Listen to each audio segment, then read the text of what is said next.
So I recently finished reading all 7 volumes that are available of Classroom the Elite second year. So I'm up to date with the series. I just finished reading all 7 volumes, and today I want to talk about so far, my top 5 favorite Classroom the Elite arcs that happened in second year. The reason why I say so far is because second year hasn't even finished yet. Like I said, the most recent volume that came out was volume 7, so we still have like a couple more volumes left to go, and then hopefully we get third year of Classroom the Elite, which will be something really amazing. Now, one thing to mention is the fact that these are just the arcs that are available at the moment. Who knows, maybe in the near future, when all of second year is finished, I'll make another video talking about the overall arcs I enjoyed in second year. But for now, I'm only going to be talking about the ones that I read so far from volumes 1 through 7 from second year. So let's just begin, and coming in number 5 is second year volume 1, or as I like to say, the beginning of second year arc. This arc was pretty much the introduction to what's to expect from second year, as well as we get to introduce to new characters from the first year classes, because obviously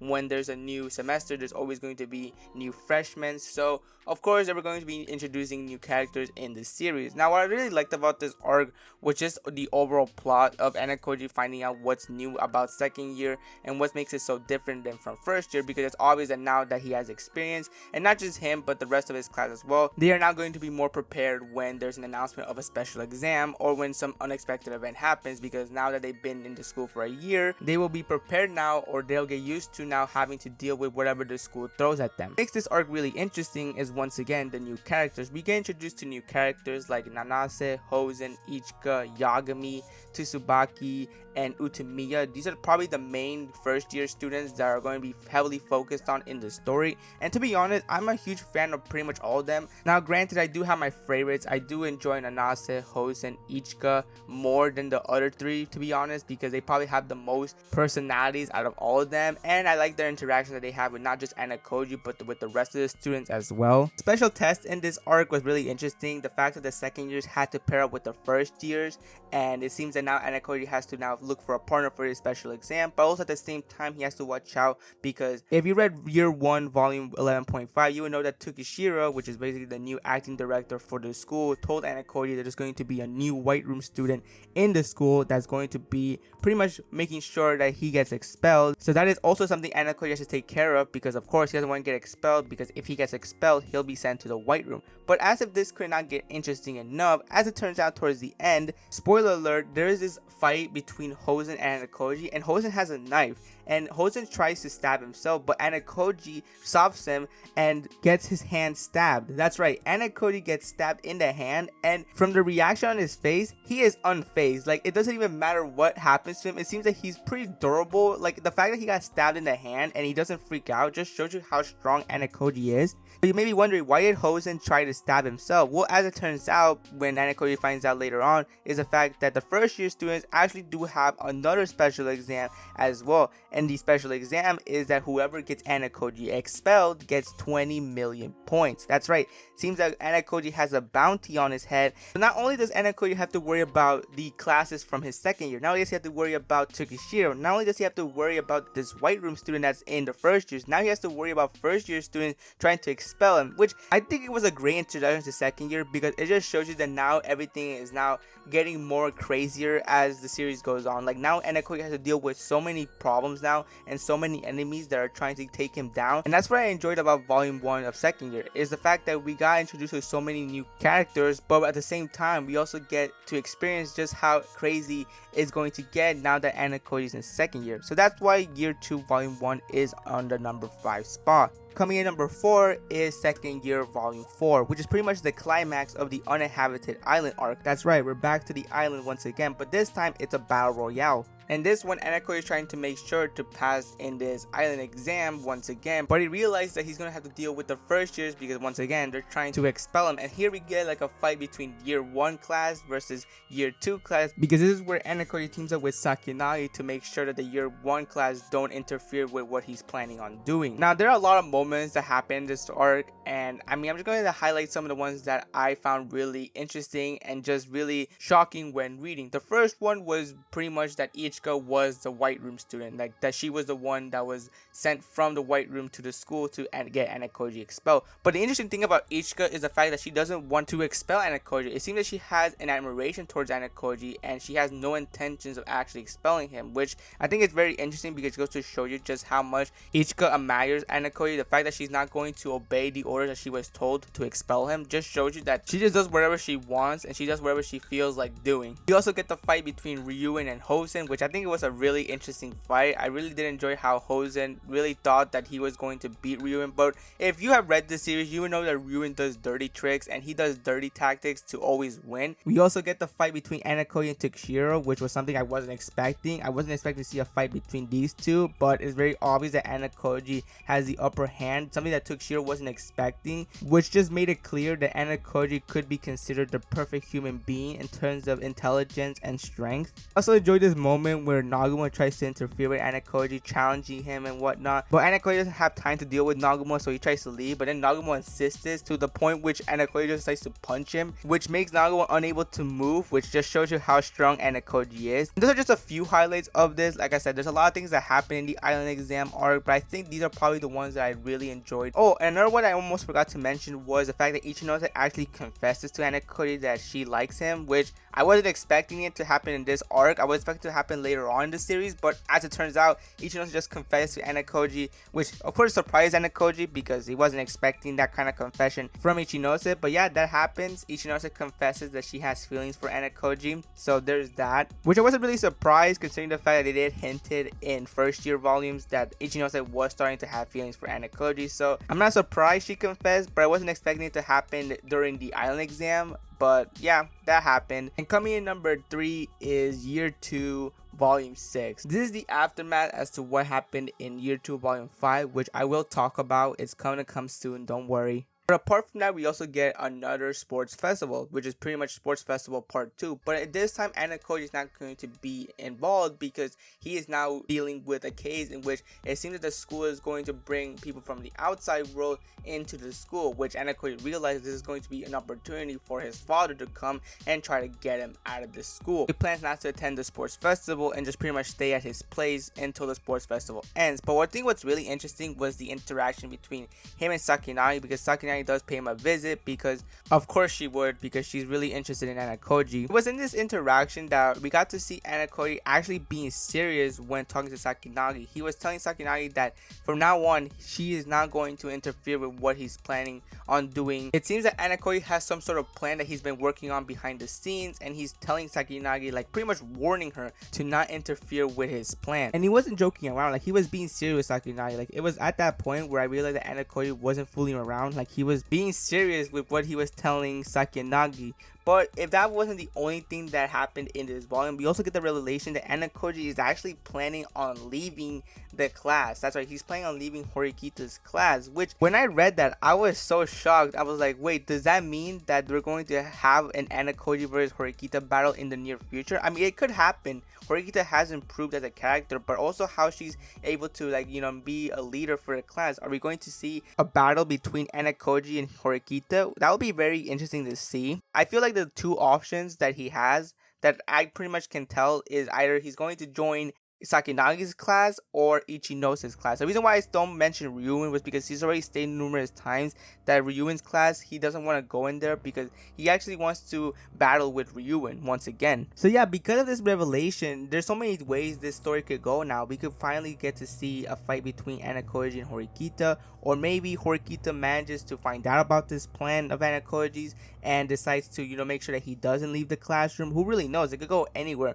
You know, Classroom DLE has a habit of making twists and turns that you don't expect. Another question I have in mind is what's going to happen with Kei, because Kei and Anakoji are in a relationship, and it's at this time where they already revealed it to people that they are in a relationship. So what's going to happen now that Anakoji wants to leave the classroom? Is she going to follow him and go with whatever classroom he's in, or is she going to stay in the classroom and now she pretty much has to battle with Anakoji in the upcoming exams? I'm really interested to see where they're gonna take this plot, because it's, like I said, this could go anywhere. There's a lot of things you could do with this now that Anakoji has revealed that he is planning on leaving Horikita's class. I think that's what really made volume 6 of second year really interesting. Yes, I do understand some people had issues with the sports festival. Some people have said that the first year one was better, which I do agree. I think without Anakoji in the sports festival, it kind of was like, just whatever. But the conversation he had with Sakinagi, as well as him revealing that he's planning on leaving Horikita's class once he sees that Horikita's a good leader and that the class can handle everything without him,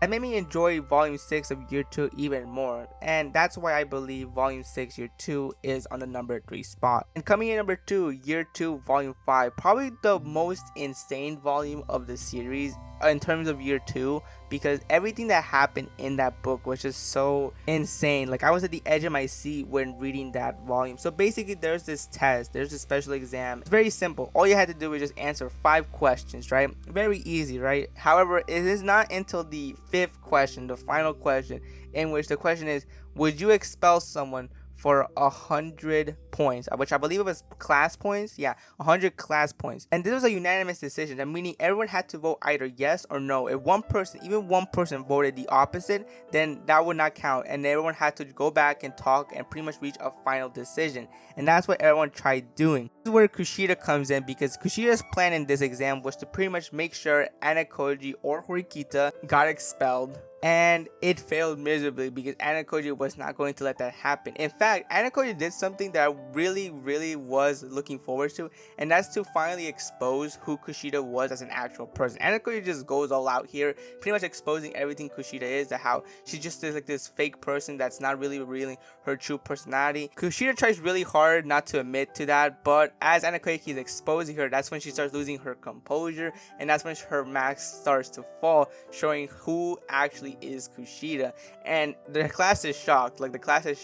And this is where Kushida just decides to go all out and just doesn't care anymore. Tries to reveal secrets from the class that everyone has told her, similar to what she did in her junior high, when as soon as people started hating on her, she just exposed everyone's secrets, and that's when everyone went against each other. But Horikita prevents that when she tells Kushida that she is not going to be expelled. In fact, they're going to expel someone who's the weakest from the class. And that's when Anakoji goes in as well, saying that yes, if they're going to expel someone from this class, it might as well be someone who is weak and not really beneficial to the class. And he pretty much says that that person is Ari. That's right, Ari Sakura, the girl that pretty much had feelings for Anakoji, and is part of the Anakoji group, his own friend group. And he's the one that suggests that Ari should be the one to be expelled. And it seems that Horikita had the same plan as well, because she also says how she agrees with that plan. And then the whole class just becomes so shocked. People from the Anakoji group are shocked as well that Anakoji even made that plan to begin with.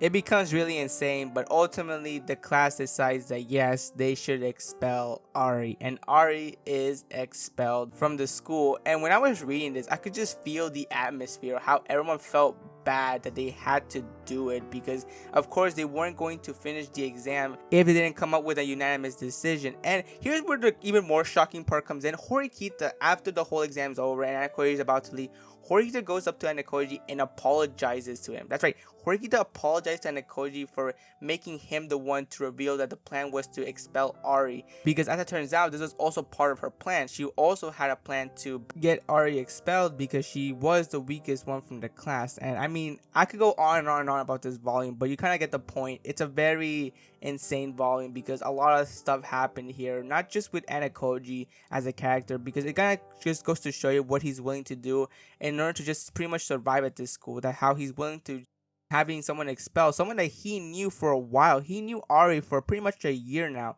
and he just decides to do what was necessary in order for him to pretty much survive this school.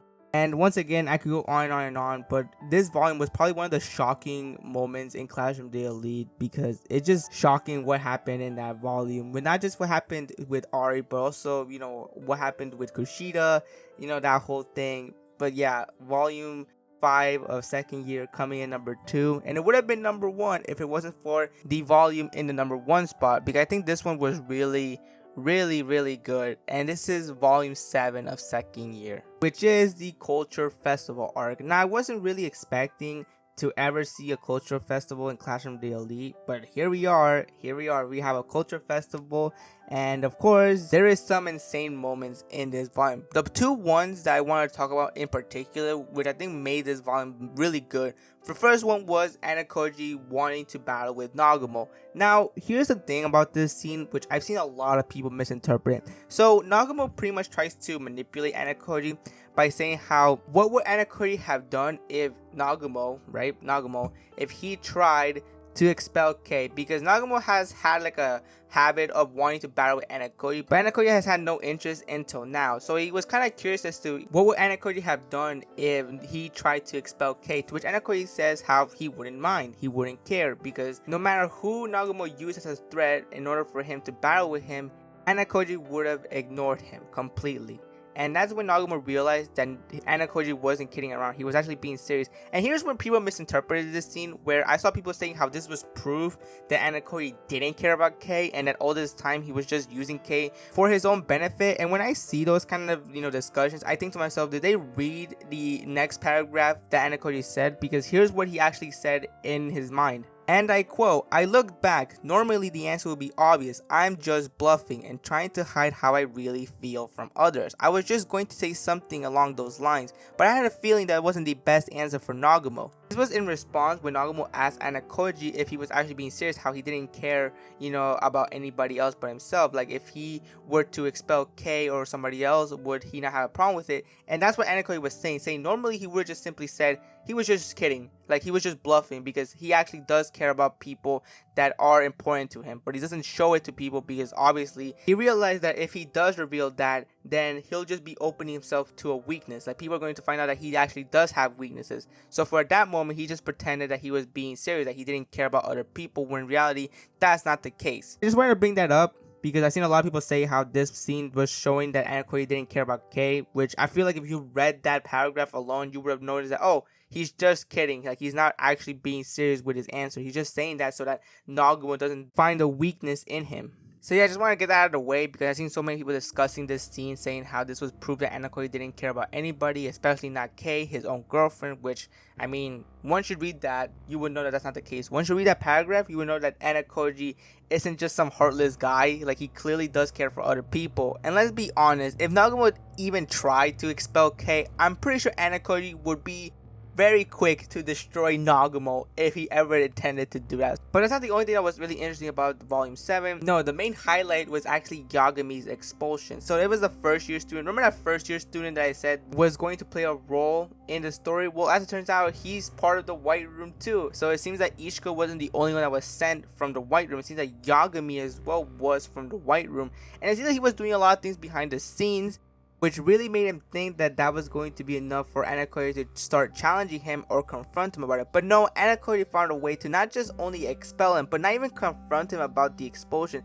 Anakoji made a plan that he even didn't have to be there face to face with Yagami. He didn't even have to contact Yagami. He didn't have to have an interaction with him to know that he was a White Room student. It seemed that Anakoji knew for a while that he was a White Room student, but just didn't do anything because he didn't see him as a threat. It seemed that Anakoji could have easily taken care of him for a while now, but because he wasn't doing directly anything at him, he didn't have any intentions or any motives to take Yagami out. The only reason why he did it to begin with was because there was another White Room person, but this one didn't want to expel Anakoji. In fact, he just wanted to live a normal life just like Anakoji. But Yagami was causing such a chaos behind the scenes that they had to do something in order to take Yagami out. So it seems that it was only the reason why Anakoji took out Yagami was because there was a White Room person that told him to do it.